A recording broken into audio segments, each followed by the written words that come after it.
நீங்கள் பார்த்து கொண்டிருப்பது உங்கள் ஜாஷுவா டிவி. சகல ஜனங்களுக்கும் நற்செய்தி.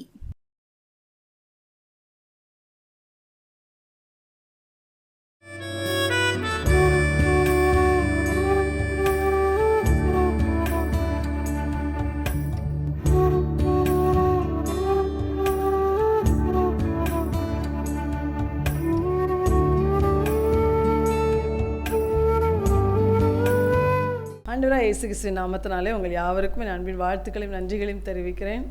ஆலோசனை நேரம் என்ற நிகழ்ச்சியின் வாயிலாய் கர்த்தருடைய வார்த்தையை கேட்கிற உங்கள் ஒவ்வொருவரையும் கர்த்தர் தாமே அளவில்லாமல் ஆசீர்வதிப்பாராக. இந்த நாளிலும் தேவன் நம்மோடு பேசும்படியாக அவனுடைய முகத்தை நோக்கி பார்ப்போம்.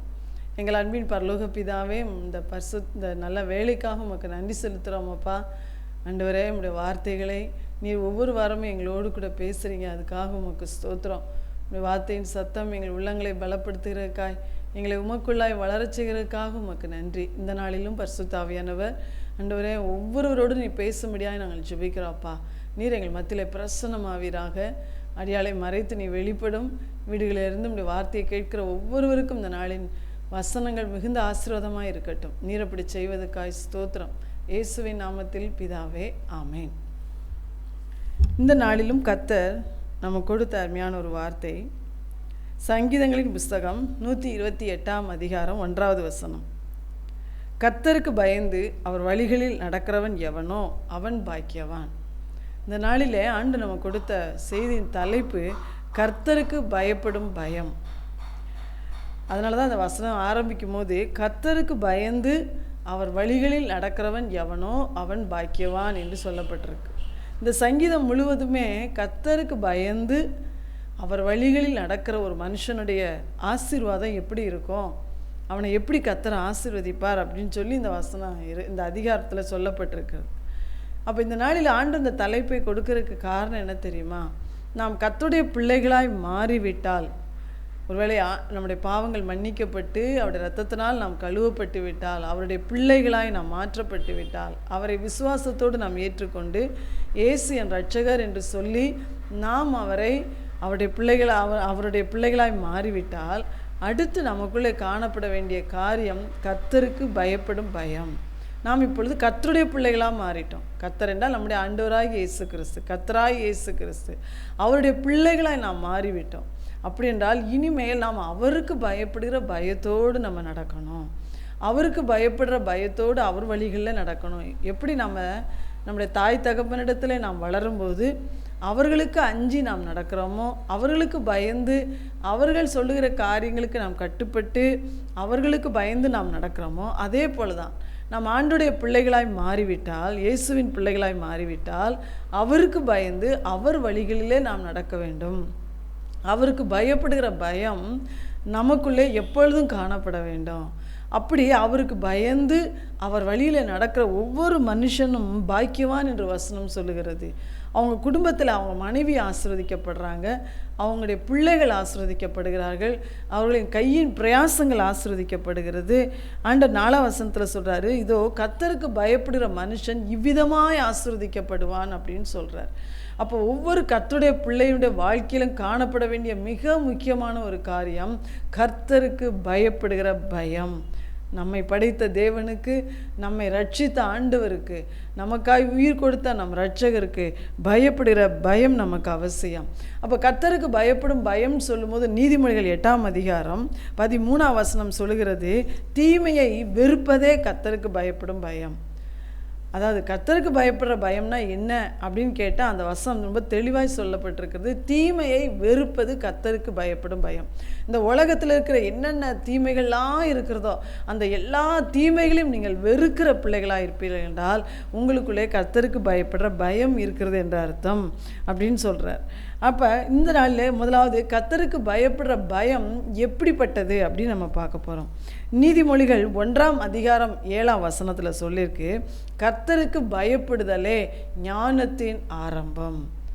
உங்கள் வாழ்க்கையில் கர்த்தருக்கு பயப்படுற பயம் அப்படின்னு வந்துருச்சுன்னா ஞானம் உங்களுக்குள்ளே தொடங்கிருச்சு. உங்களுக்குள்ளே ஞானம், வாழ்க்கையில் நான் எப்படி வாழணும், தேவனுக்கு பிரியமாக நான் எப்படி வாழணும், அவருடைய வழியில் நான் எப்படி நடக்கணுன்ற ஞானம் உங்களுக்குள்ளாக அந்த நாளிலேருந்து ஆரம்பித்து விடுகிறது. அப்போ ஞானத்தின் ஆரம்பம்தான் கர்த்தருக்கு பயப்படுற பயம். எனக்கு ஞானமே இல்லையே அப்படின்னு நீங்கள் நினைக்கலாம்.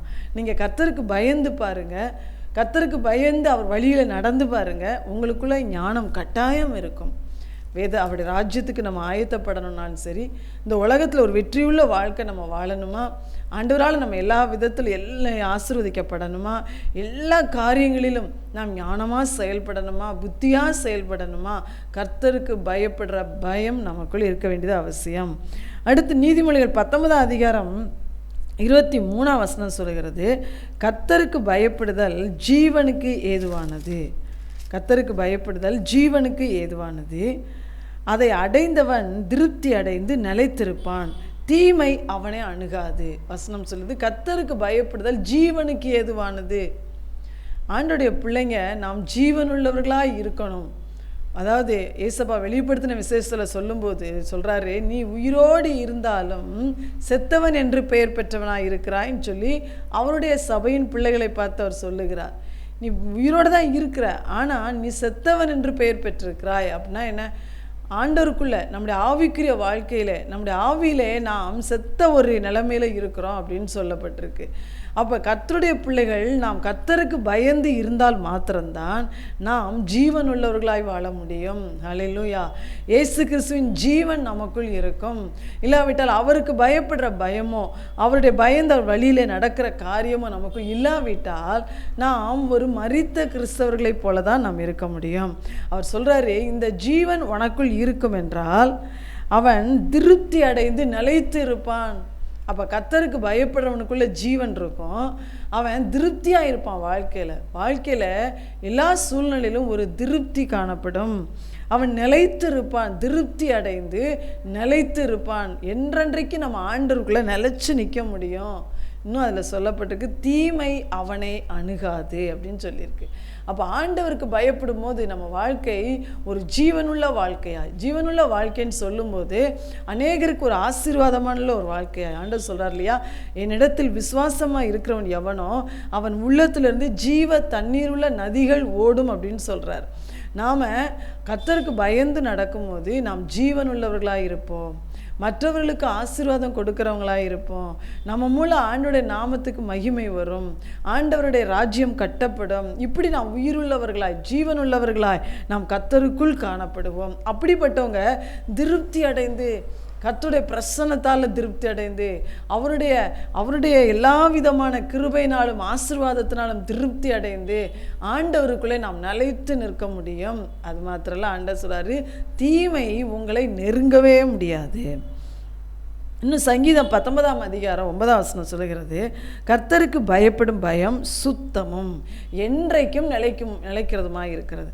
நீங்கள் கர்த்தருக்கு பயப்படுற பயத்தோடு நீங்கள் இருப்பீங்க அப்படின்னு சொன்னால் உங்களுக்குள்ளே ஒரு சுத்தம் இருக்கும். உங்களுக்குள்ளே என்ன இருக்கும்? சுத்தம் இருக்கும். என்றைக்கும் அந்த கர்த்தருக்கு பயப்படுற பயம் நமக்குள்ளே இருந்தால் நம்ம என்றைக்கும் ஆண்டவருக்குள்ளே நிலைச்சு நிற்க முடியும். எந்த சூழ்நிலையிலும் நாம் அசைக்கப்பட முடியாமல் கர்த்தருக்குள்ளாய் நிலைத்து நிற்க முடியும். இன்னும் அடுத்த வசனம் சொல்லுகிறது, ஏசாயா 11ஆம் அதிகாரம் 3ஆம் வசனம், கர்த்தருக்கு பயப்படுதல் அவருக்கு உகந்த வாசனையாக இருக்கும். ஆண்டவருக்கு பயப்படுற பயம் உங்களுக்குள்ளே இருக்கும் அப்படின்னு சொன்னால் உங்கள் வாழ்க்கை தேவனுக்கு ஒரு வாசனை நிறைந்த வாழ்க்கையாக இருக்கிறது. சிலர் பார்த்தீங்களா, நம்ம வீட்டிலே ஒருத்தவங்க சென்ட்டு போட்டுட்டாங்க அப்படின்னு சொன்னால், அல்லாட்டா ஒரு நறுமணமுள்ள ஒரு பவுடர் பூசியிருக்காங்க அப்படின்னா அவங்க அந்த இடத்த கிராஸ் பண்ணும்போதே அதில் ஒரு நறுமணம், ஒரு நல்ல ஒரு மனம், நல்ல ஒரு வாசனை அப்படியே அவங்களுக்குள்ளேருந்து வர்றதை நம்ம பார்க்கலாம். சில நேரம் தூரத்தில் அவங்க போனால் கூட அந்த வாசனை வரும். அதே போல் தான் ஆண்டவர் சொல்லுகிறார், உங்களுக்குள்ளும் எனக்குள்ளும் கர்த்தருக்கு பயப்படுற பயம் காணப்படும் என்றால் அது தேவனுக்கு முன்பாக ஒரு நறுமணமாய் அவருக்கு உகந்த அவர் முகர்ந்து பார்க்கிற ஒரு நல்ல வாசனை நிறைந்த ஒரு வாழ்க்கையாய் நம்ம வாழ்க்கை தேவனுக்கு முன்பாக காணப்படும். ஹல்லேலூயா. அப்போ அந்த ஏசாயா 11ஆம் அதிகாரத்தில் நீங்கள் வாசித்து பார்த்தீங்கன்னா, இந்த கர்த்தருக்கு பயப்படுற பயத்தை கொடுக்கிற ஆவியானவர் இயேசுவின் மேல் தங்கி இருந்தாராம். ஏசாயா 11:2 சொல்லியிருக்கு, ஞானத்தையும் உணர்வையும் அருளும் ஆவி, ஆலோசனையும் பலனும் அருளும் ஆவி, அறிவையும் கர்த்தருக்கு பயப்படுற பயத்தையும் அருளும் ஆவியாகிய கர்த்தருடைய ஆவியானவர் இயேசுவின் மேல் தங்கி இருப்பார், அவர் மேல் தங்கி இருப்பார் என்று சொல்லப்பட்டிருக்கு. அப்போ இந்த சுத்தமும் நம்முடைய வாழ்க்கை நிலைக்க பண்ணுகிறதுமான ஞானத்தை நமக்குள்ளே கொண்டு வருகிற, நம்முடைய வாழ்க்கையை ஜீவனுள்ள ஒரு வாழ்க்கையாய் நிலைநிறுத்துகிற, ஆண்டவருக்கு உகந்த ஒரு வாசனையுள்ள வாழ்க்கையாய் மாற்றுகிற இந்த கர்த்தருக்கு பயப்படுற பயத்தை ஆண்டவர் அவருடைய பரிசுத்த ஆவியினால் நமக்கு தருகிறார். ஹல்லேலூயா. ஏசப்பா மேலேயே கர்த்தருக்கு பயப்படுற பயத்தை அருளும் ஆவியானவர் தங்கி இருந்தாராம்.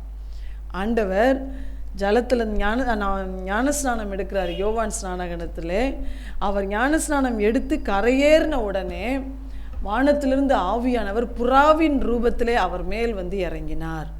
அந்த நாள் முதற்கொண்டு அவர் மேல், இயேசுவின் மேல் அவர் தங்கி இருந்தார். அப்போ தங்கி இருந்த அந்த ஆவியானவர் எப்படிப்பட்ட ஆவியானவர் என்றால், நமக்கு கர்த்தருக்கு பயப்படுற பயத்தை கொடுக்குற ஆவியானவர். அப்போ உங்களுக்கு எனக்கும் அந்த ஆவியானவர் எவ்வளோ அவசியம்னு பார்த்தீங்களா? இன்றைக்கி ஒரு ஜெபத்தை நீங்கள் பண்ணுங்கள். ஆண்டவரே, எனக்கும் என்னுடைய குடும்பத்தினுக்கும் என் பிள்ளைகளுக்கும் எங்கள் வீட்டார் அனைவருக்கும் கர்த்தருக்கு பயப்படுற பயத்தை அருளுகிற உம்முடைய ஆவியை எங்களுக்கு தாருன்னு சொல்லி கேளுங்க. அந்த ஆவியானவர் எங்கள் மேல் தங்கி இருப்பாராக, அந்த ஆவியானவர் எங்கள் மேல் தங்கி இருந்து எங்களை நடத்துவாராக அப்படின்னு சொல்லி நீங்கள் கேட்டு பாருங்க. உங்களுக்குள்ளாக அந்த கர்த்தருக்கு பயப்படுற பயம் எந்த சூழ்நிலையிலும் காணப்படுறதை நீங்கள் பார்க்க முடியும். அப்போ இப்போ நம்ம கேட்டோம் இல்லையா, அந்த ஞானம், அந்த ஜீவன், அந்த பரிசுத்தம், அந்த ஆண்டருக்குள்ளே நிலைக்கிற அந்த அனுபவம், அவருக்கு உகந்த வாசனையாக இருக்கிற அந்த வாழ்க்கை, இது எல்லாம் நமக்குள்ளே காணப்படுறதை நம்ம பார்க்கலாம். அப்போ பரிசுத்த ஆவியானவரே, கர்த்தருக்கு பயப்படுற பயத்தை அருளுகிற ஆவியானவரே, இயேசுவின் மேல் எப்படி தங்கி இருந்தீரோ அதே போல நீ என்மேல் தங்கி இருப்பீராக, என்னை நீ நிரப்புவீராக, என்னை நீ நடத்துவீராக நீங்க கேட்டு பாருங்க. ஆண்டவர் அந்த கர்த்தருக்கு பயப்படுற பயத்தை உங்களுக்குள்ளே கொடுக்கிற அந்த ஆவியை உங்கள் மேல் அவர் ஊற்றுவார். ஹல்லேலூயா. அப்போ ஆண்டவர் இந்த கடைசி நாட்களில் வாழுகிற நமக்கு கர்த்தருக்கு பயப்படுற பயம் ரொம்ப ரொம்ப அவசியம். அப்போ தான் நம்ம ஆண்டுடைய வருகைக்கு கூட ஆயத்தமாக்க முடியும்.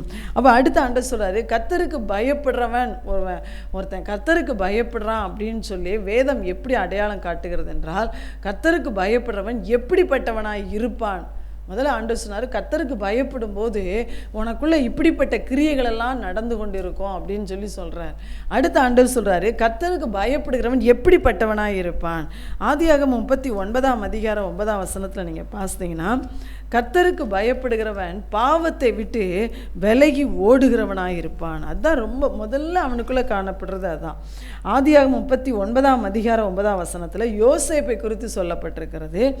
யோசேப்பு போத்திபாருடைய வீட்டிலே, அவருடைய அரண்மனையிலே அவர் வேலை பார்த்து கொண்டிருக்கிறார். அந்த போத்திபாருடைய மனைவி யோசேப்பை பாவத்துக்கு இணங்கும்படி அழைக்கிறாள். ஆனால் அந்த யோசேப்பு அந்த நேரத்தில் அந்த பெண்ணிடத்தில் சொன்ன வார்த்தை என்ன? 9 இந்த வீட்டிலே என்னிலும் பெரியவன் இல்லை, நீ அவருடைய மனைவியாய் இருக்கிறபடினால் உன்னை தவிர வேறு ஒன்றையும் அவர் எனக்கு விலைக்கு வைக்கவில்லை. இப்படி இருக்க நான் இத்தனை பெரிய பொல்லாங்குக்கு உடன்பட்டு என் தேவனுக்கு விரோதமாய் பாவம் செய்வது எப்படி அப்படின்னு சொல்கிறார்.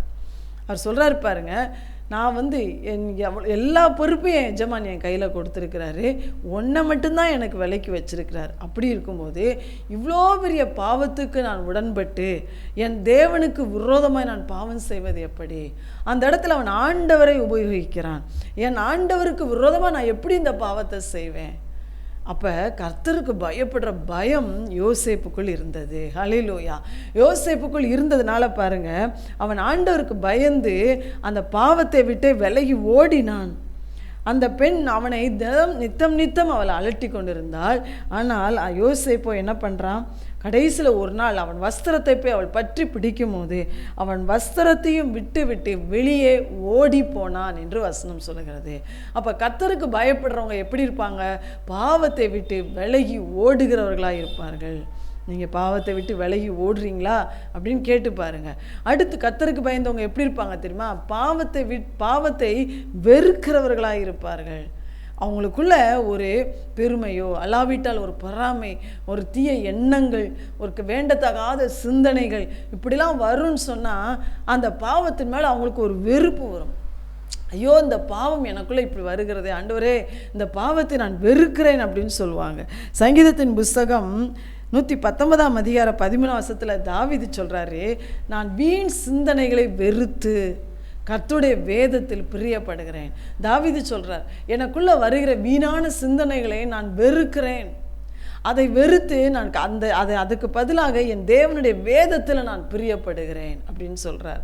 அப்போ நமக்குள்ளே வருகிற பாவமான எண்ணங்கள், பாவமான ஆசைகள் வரும்போது நம்ம பாவ சரீரத்தில் தான் இருக்கிறோம், சரியா? நம்ம பாவமான சூழ்நிலையில் தான் வாழுகிறோம், நாம் பாவத்தில் தான் பிறந்தவர்கள். அப்போ நமக்குள்ளே அவ்வப்பொழுது அந்த பாவத்தின் காரியங்கள் எழும்புவதற்கு நிறைய வாய்ப்புகள் இருக்கிறது. ஆனால் அந்த எண்ணங்கள் வரும்போது உங்கள் உள்ளமானது அதை வெறுக்க வேண்டும்.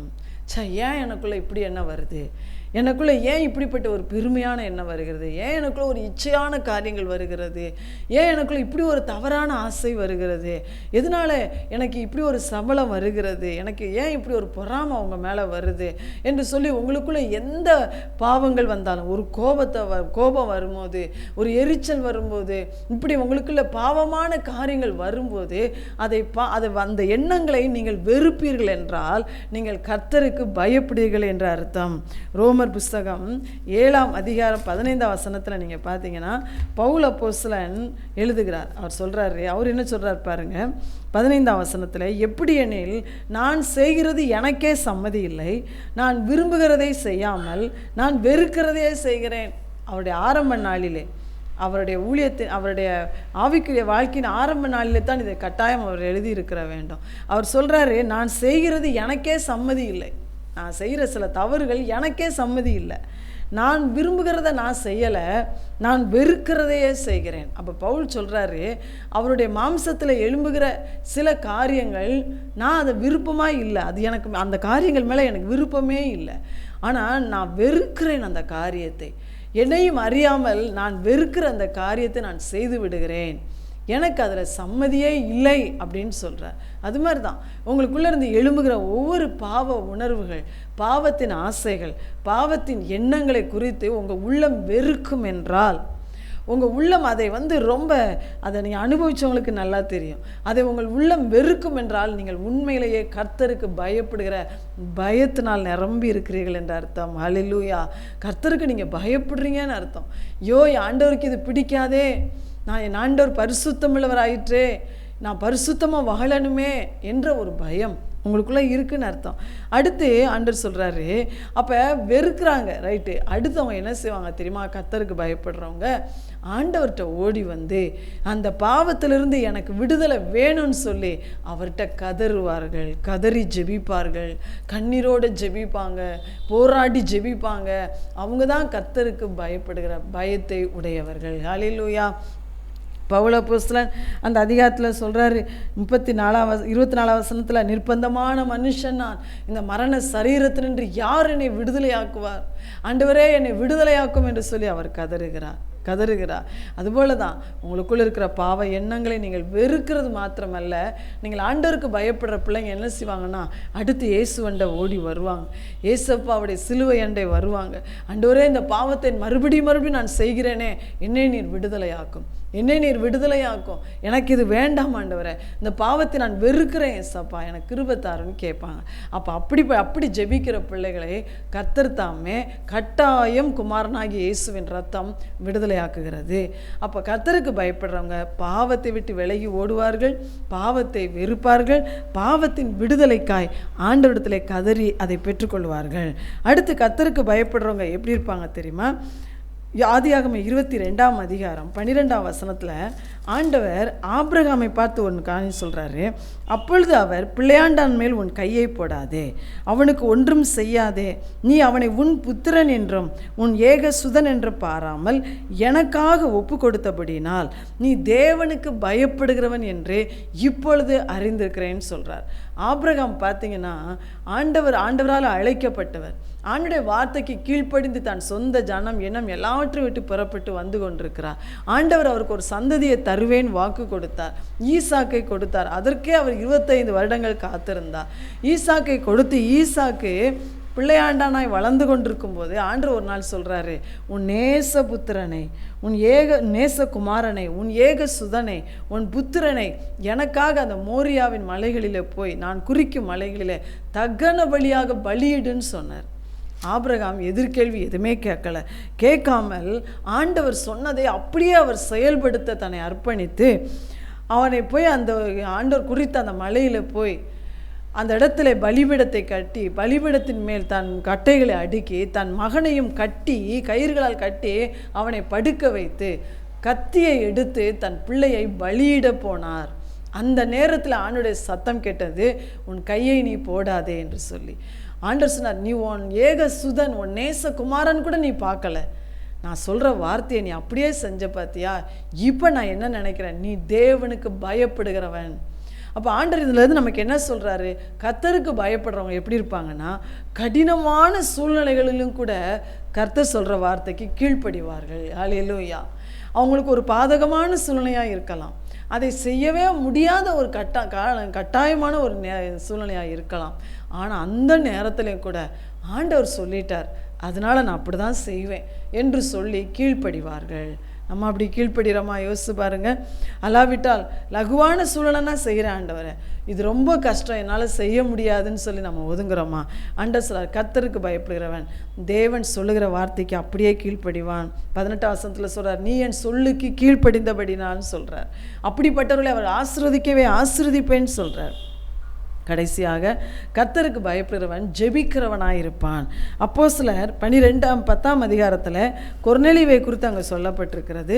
அப்போஸ்தலர் 10ஆம் அதிகாரம் 2ஆம் வசனம், கொர்நேலியு தேவ பக்தி உள்ளவனும் தன் வீட்டார் அனைவரோடும் தேவனுக்கு பயந்தவனுமாயிருந்து ஜனங்களுக்கு மிகுந்த தர்மங்களை செய்து எப்பொழுதும் தேவனை நோக்கி ஜெபம் பண்ணி கொண்டிருந்தான். பார்த்தீங்களா? கொர்நேலியு தேவனுக்கு பயப்படுகிறவன், ஆனால் அவன் எப்படி இருந்தான்? எப்பொழுதும் ஜெபம் பண்ணி கொண்டு இருந்தான். அப்போ கர்த்தருக்கு பயப்படுகிற பிள்ளையால் ஜெபம் பண்ணாமல் இருக்கவே முடியாது. அவங்க எப்பொழுதும் ஜெபிக்கணுன்ற ஒரு வாஞ்சையுடையவர்களாக இருப்பாங்க, ஒரு தாகமுடையவங்களாக இருப்பாங்க. கர்த்தருக்குன்னு ஒரு நேரத்தை கட்டாயம் கொடுத்து அவங்க ஜெபம் பண்ணுவாங்க. அப்படிப்பட்டவர்கள் தேவனால் ஆசீர்வதிக்கப்படுவார்கள். அப்போ நீங்கள் இன்றைக்கி ஜெபிக்கிறீங்களா? தவறாமல் ஜெபிக்கிறீங்களா? 1 மணி நேரமாவது நீங்கள் ஆண்டவர் சமூகத்தில் கொடுக்குறீங்களா? ஐயோ, நான் இன்றைய ஆண்டோட சமூகத்தில் நான் செலவழிக்கணுமே, என்னென்ன காரியங்களுக்கெல்லாம் நான் ஜெபிக்கணுமேன்ற ஒரு தெய்வ பயத்தோடு நீங்கள் ஜெபிக்கிறீங்களா?